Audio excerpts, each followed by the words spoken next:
আমরা কষ্ট করে এখান থেকে সেখান থেকে এদেরকে ধরে নিয়ে আসি, আর আপনারা নিশ্চিন্তে এদেরকে ছাড়িয়ে নিয়ে যান। আইনের বাইরে তো আমরা কিছুই করিনি স্যার, যা করেছি আইনের মধ্যে থেকেই করেছি।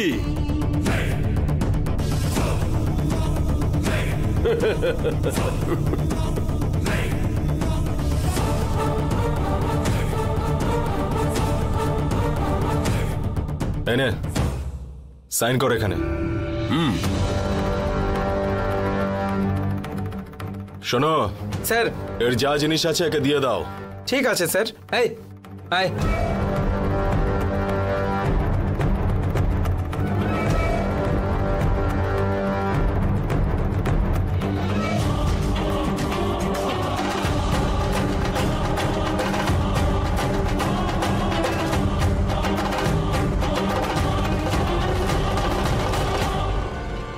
এরপর থেকে সাবধানে থাকিস। আমাকে ইনফর্ম না করে এই শহরের বাইরে কিন্তু কোথাও যাবি না। নিয়ে যান ওকে। Thank you sir.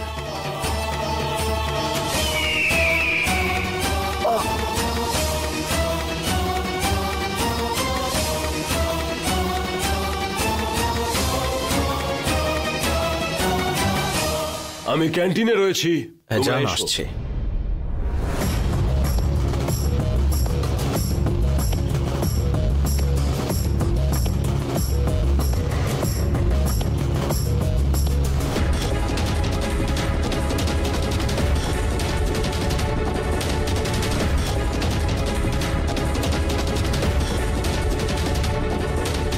আচ্ছা বলছি যে স্যার, 100 জনের উপর খুনিকে আমরা ধরে থানাতে নিয়ে আসি, তাদের মধ্যে থেকে 15 জনকেও আমরা শাস্তি দিতে পারি না। হ্যাঁ স্যার।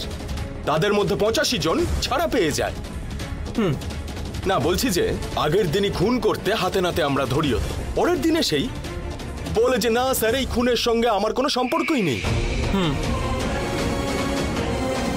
কি ধরনের লোক এরা? আর এখানকার পাবলিকরা পুলিশ ঠিক নেই, আইন ঠিক নেই, সমাজ ব্যবস্থা ঠিক নেই বলে আমাদেরকেই গালাগালি করে। হ্যাঁ স্যার। কি আর করা যাবে? হ্যাঁ, আমাদের সব পরিশ্রম একদম জলে চলে যায়।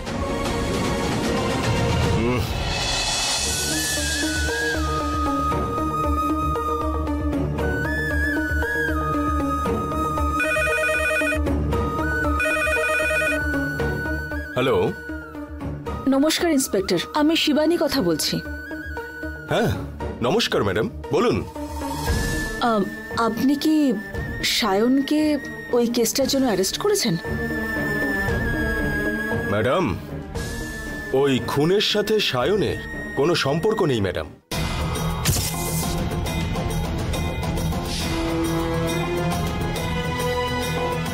ওর কাছে যে কাজ করছিল না, সেই ছেলেটাই খুন করেছে ম্যাডাম।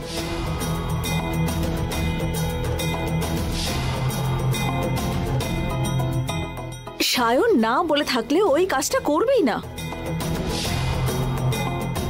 আমরা ওই অ্যাঙ্গেল থেকে সবকিছুই খোঁজ নিয়ে দেখলাম ম্যাডাম। ম্যাডাম, আমরা যতই তদন্ত করি না কেন সায়নের বিরুদ্ধে কোনো এভিডেন্স পাওয়া যাচ্ছে না। ওই ছেলেটাকে আমরা অনেক টর্চার করেছি, কিন্তু ও কারোর নামই বলছে না।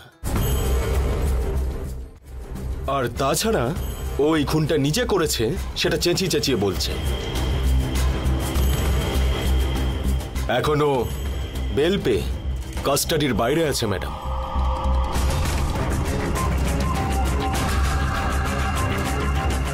ঠিক আছে inspector, thank you. Okay madam.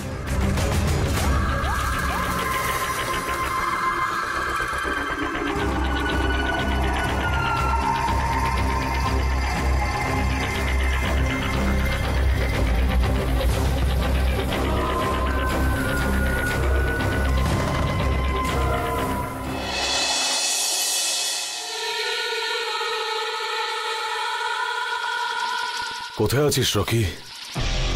তাড়াতাড়ি বাড়িতে আয়।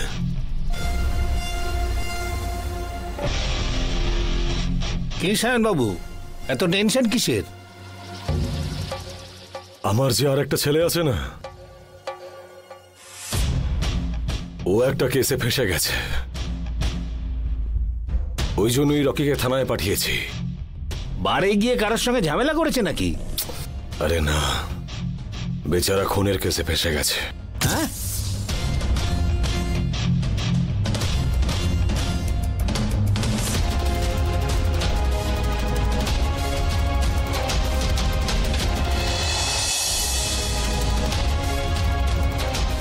মার্ডার করেছে? আপনি এমন ভাবে বলছেন যেন কোনো বাচ্চা খেলতে গিয়ে পুতুলের হাত পা ভেঙে ফেলেছে। হ্যাঁ, আরে বাবা। বেল হয়েছে? কি হলো ওখানে? পেয়েছি দাদা। ওর বাড়িতে ভয় পেয়েছিল নাকি? বাড়ি থেকে ঘুরে আসছি বলে ও গেছে। তোর যাওয়ার কারণে ওর উপর কোনো চাপ সৃষ্টি হয়নি? ওকে খুব মেরেছে দাদা, এমন ভাবে মেরেছে যে শরীরে কোনো আঘাতের চিহ্ন নেই। আইস কিউবের ওপর কাপড় জড়িয়ে মেরেছে দাদা। ও যন্ত্রণায় চিৎকার করছিল, তবুও ওকে ছাড়েনি দাদা। আমি তো ইন্সপেক্টরকে হাত দিতে বারণ করেছিলাম। আমার কথা শুনতে কি এত আপত্তি নাকি? এতে তুমি ইনভলভ আছো নাকি জানার জন্য ওপর থেকে নাকি খুব প্রেশার ছিল। তোমার কোনো একজন শত্রু আয়ার অফিসারদের সঙ্গে কথা বলেছে। ও আমাদের কারোর নাম বলে দেয়নি তো? এই ব্যাপারে ও প্রশংসার যোগ্য দাদা। অনেক আঘাতের পরে ও তোমার নাম বলেনি।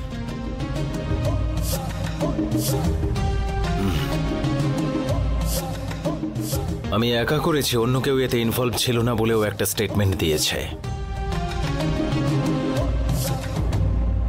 কেউ একজন নাকি আমাদের উপর অ্যাটাক করতে এসেছিল, আর তাই ও নিজের আত্মরক্ষার জন্য আক্রমণকারীকে ধরে মারে, আর তারপর সে মারা যায়। এই ধরনের একটা স্টেটমেন্টও পুলিশকে দিয়েছে। ও কিন্তু তোমার নাম একবারও বলেনি সায়নদা।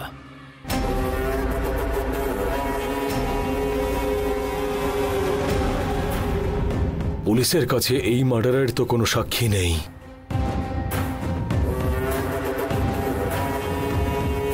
তাহলে ওর ব্যাপারে হঠাৎ করে পুলিশ কি করে জানতে পারলো?